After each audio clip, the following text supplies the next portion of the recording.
Magandang araw, ganito ang pag-reset ng mga Epson printers kung nag-blink na ito ng red or may notification na the printer cartridge has end its life, ibig sabihin narating mo na ang limit ng mga pages na dapat ma-print.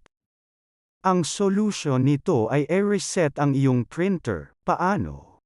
Sundan lamang ang video. Kung wala kang resetter, pwede kang mag-download ng free resetter sa Google. Type mo lang ang brand at model ng iyong printer, halimbawa, Epson L120 Resetter free download.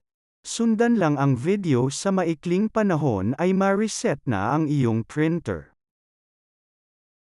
Dito kailangan mong i-check ang box ng main ink pad counter, pagkatapos i-click ang check upang malaman kung ilang pages na ang naabot ng iyong printer.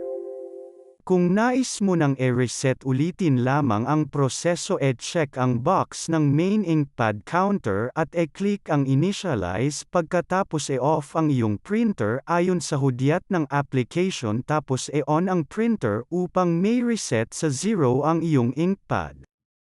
Ganun lang kadali at magagamit mo na ang iyong printer.